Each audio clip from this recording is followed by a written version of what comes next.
দেশের ইতিহাসে এক নজিরবিহীন অধ্যায় শুরু করলেন প্রধানমন্ত্রী তারেক রহমান। প্রতি মাসে তার ব্যাংক অ্যাকাউন্টে বেতন ঢোকার পরপরই সেই টাকার একটি বড় অংশ সরকারি কোষাগারে ফেরত পাঠাচ্ছেন তিনি। এই খবর প্রকাশের পর থেকে প্রশংসিত হচ্ছেন বিএনপি চেয়ারম্যান। একই সঙ্গে জনমনে প্রশ্ন উঠেছে, দেশের প্রধানমন্ত্রীর বেতন কত, বেতনের কত শতাংশ টাকা সরকারি কোষাগারে ফেরত দিচ্ছেন, অথবা কেনই বা বেতনের টাকা ফেরত দিচ্ছেন তিনি।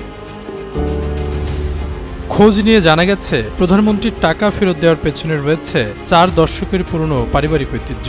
বহু বছর আগে ঠিক একইভাবে দেশের দরিদ্র মানুষের সহায়তায় নিজের বেতনের 10% টাকা রাষ্ট্রের তহবিলে জমা দিতেন তার বাবা, সাবেক রাষ্ট্রপতি জিয়াউর রহমান। যুগের পর যুগ পেরিয়ে গেলেও বাবার সেই সততা, দেশপ্রেম আর ত্যাগের আদর্শকে আবারও জীবন্ত করলেন ছেলে তারেক রহমান।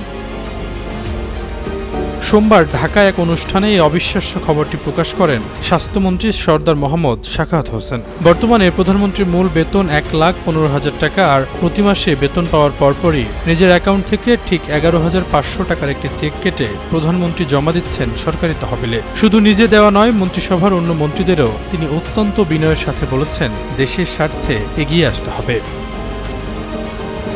আইন অনুযায়ী মূল বেতনের বাইরেও প্রধানমন্ত্রীর অফিস থেকে বাসা এবং বাসা থেকে অফিসে যাতায়াতের সমস্ত খরচ বহন করে থাকে রাষ্ট্র।